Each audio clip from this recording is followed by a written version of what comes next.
Hello everyone, and welcome back to Ethereal Healing Arts. Today we are by the water. It is absolutely gorgeous today, and I'm also practicing my fear, or not my fear, but I'm trying to get over my fear of being seen in public. So I'm making this video, and I see people around me, and it's nerve-wracking, but we gotta practice, right? Practice makes perfect with everything. So today I'd like to talk about my Reiki experience from last night, and also how it relates to human density, matter, and healing trauma through shadow work. So last night during my Reiki session, I all of a sudden started to imagine that as I was working on my heart chakra, my solar plexus, and my sacral chakra, I imagined that through my hands there were white lights beaming down through my body all the way to the other side. So it was like a portal here, for example, and then a portal out to the back, like a straight portal through of white light beaming through. And it made me think of human density as well, and the fact that as we heal our traumas, we become less dense. We are made of light matter. So as we heal our trauma, basically we become less dense, and light refracts off of us differently so that we look different in the end. I'm not sure if I'm completely correct about that. Do your research, but recently I learned about how the reason why people start to look different and look younger and look more healed and just look healthier and glowing in general is because as our density decreases, as we become less dense and less heavy because we're getting rid of that trauma from our body, the light that people see, the refraction off of us, like the angle changes so that we look different to other people, which is so fascinating to me. And it also makes me think of atomic structures as well, and how if we think of atoms and how they're in a lattice structure and are always vibrating and also always have space between them, if we think of that and my Reiki session last night where I imagined that there were holes going through me, holes of healing, it's just interesting to imagine that we aren't fully solid because we are made of atoms, and atoms are not a solid structure. They have space between them. So that's quite fascinating to think about. Yeah, and so if we ask ourselves, how do we heal and how do we get lighter and how do we feel lighter, how do we feel less dense, that's where the shadow work comes in.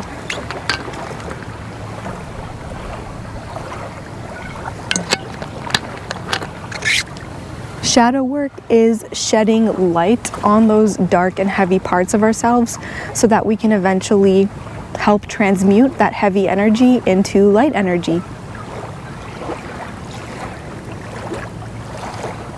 I'm getting distracted. There's people coming, and this is new for me, so I'm getting a little bit distracted.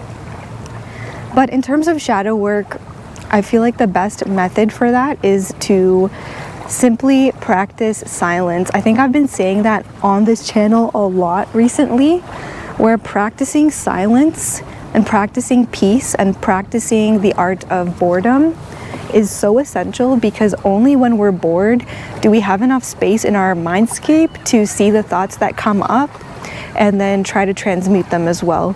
So if we're seeing the thoughts that come up, some of them are anxious, some of them are depressive, we can see the things that need to be healed. And it's quite difficult. I realize for myself, it's quite difficult for me to stay still and be bored, because it's an act of shadow work to simply be still and see what thoughts come up and what thoughts need to be transmuted. I recently learned about the idea that if you don't have enough time in your day of silence, and you don't have enough time in your day to process your thoughts in a healthy and normal way without distractions, then all of them kind of pile up towards the end of the day. And then as you're trying to fall asleep, you can't fall asleep because your brain is like thinking, oh, finally, I have some time, some peace and quiet. So I'm going to try to process all this stuff right now. And that's why for so many of us who struggle with the art of boredom and the art of non-distraction, that's why so many of us these days in general struggle to fall asleep, and why insomnia is such an epidemic. It's because the art of boredom is not really encouraged. There's so many sources of distraction, from technology, from our phones, movies, really anything, even loud noises such as like the fridge humming in the background or the washing machine and dryer for me. Even lights these days, like lights can be so loud sometimes. And I really noticed that when there was a power outage a few days ago, and I was at my friend's house. I went to my friend's house because I'm scared of the dark, so I went to my friend's house to spend the evening with her while there was a power outage, and it was so quiet. It was truly wonderful. It was like a relaxing break for my mind because none of the appliances were on, the heat wasn't on, the fridge was off, the lights were all off, of course. There was no music, no technology, no humming of our cell phones, nothing like that. And so it was just pure silence. It was quite wonderful, and it's a little bit jarring as well. And then when the power went back on, you could hear the humming of the fridge, you could hear the humming of the heat turn on, and the TV and the phone started buzzing again. And so your brain has less and less time to be in silence and fully process what's happening. And again, if we think about sleep, when we are asleep, when we're getting that deep REM sleep, our brain is again processing, because it's finally in a quiet, peaceful time where it can process through the dreams, through the dreamscape, and we can really start to understand what happened during the day, because so many things happen to us during the day. There's so much stimulus that we simply need extra time to process. And so apart from sleep, I think it's essential that we practice silence and a sleep-like state even when we're not sleeping, and that's basically what meditation is.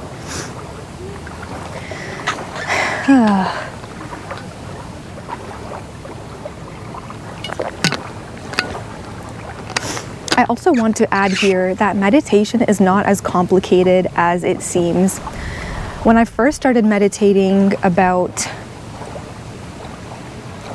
10 years ago or so, back in elementary school, when I first started meditating, it was with the Calm app. It's still around. It's the Calm app, CALM, and it was guided meditations, breathing techniques that I still use today.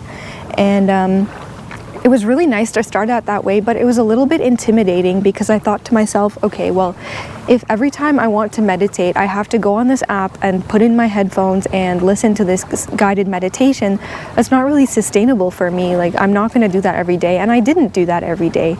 But as I continued on this path of enlightenment, I realized that meditation can literally be any moment where you are intentionally slowing down and getting into your senses. So by getting into your senses, I mean you're looking at the things around you, or you're hearing the sounds around you, or you're feeling the sensations like a heat or cold. You're feeling the sensations of your body and your feet on the ground, and things like that. So you can get into those states by simply pausing intentionally and listening to music, listening to the different instruments in the song and the singer's voice.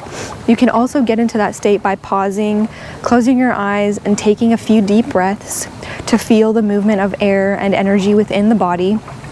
Additionally, you can stop and simply look around and see where you're at, see the sun in the sky, or if you're inside, look at the ceiling and your light fixtures, just look around. And you can also get into your body by simply doing a quick stretch. Even that counts as meditation. Anything intentional where you're stopping, you're pausing for a second, you're slowing down, and you're getting into your senses is meditation. So it's not as complicated as you might think. And so that's why meditation and mindfulness and the practice of boredom and stillness is easier than you might think. It doesn't have to be intimidating, and I'm here to tell you that it doesn't have to be how you imagine it to be, and it doesn't have to be something complicated or a very precise and intense ritual. It can be as simple as what I previously described. And that makes me want to speak about Tantra as well. So Tantra is a Buddhist, I think it's a Buddhist tradition,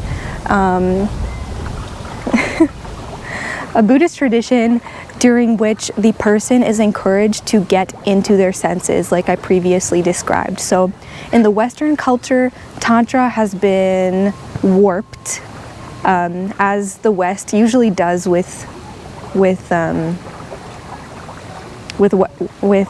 are they? Western?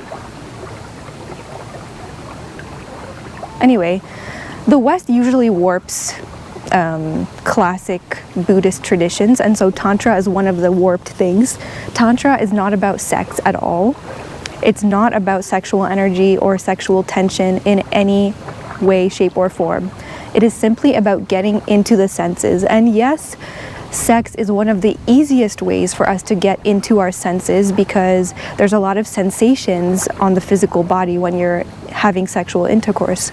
However, Tantra is not about sex, and the fact that the West has made it so much about sex has again made it into something that seems unattainable and intimidating, but it's truly not. Tantra is simply about getting into the body, like I said, getting into what you're seeing, getting into what you're feeling with your hands, getting into what you're smelling with your nose, getting into how your body feels. That is Tantra, and that is an essential part of the Kundalini awakening, which is basically the awakening of energy in your body throughout all the chakras. So from the root chakra that's near the groin, up to your sacral chakra that is under your belly button, up to your solar plexus, which is near your rib cage, and then to your heart chakra, near your heart, and then up to your throat, and up through your crown, and out.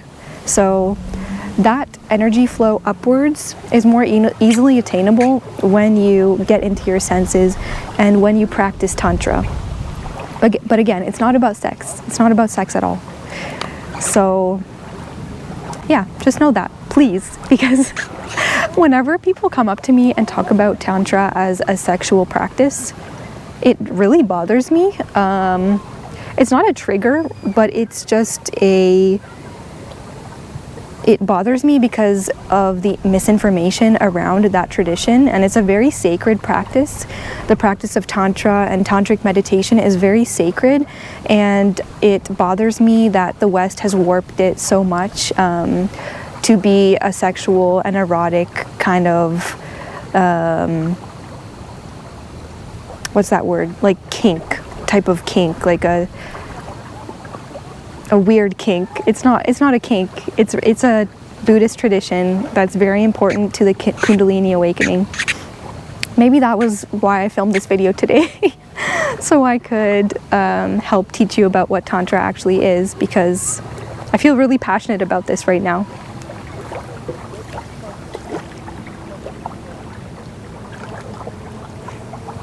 Alright, well, I think that's all for today's video.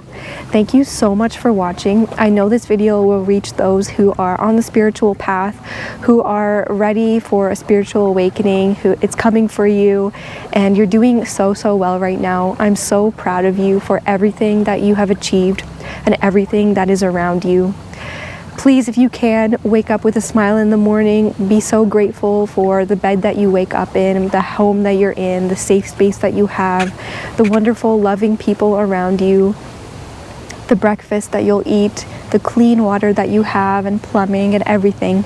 Everything around you deserves your gratitude, because everything around you, you have created into existence through simply being yourself and through simply having dreams and being alive. You deserve all the good things around you. I want you to know that. You deserve all the wonderful good things around you, and you deserve all the love in the world. Yes, so again, that is the end of the video today. I keep forgetting to put my website in the description box, but my website is also linked in the YouTube channel description, so you can go there. But I want to let you know that I am a Reiki practitioner. I'm also a massage therapist, and I practice reflexology as well. So that is, all of those offerings are on my website, and yeah, I really hope you check it out. And I will see you in the next video. Bye.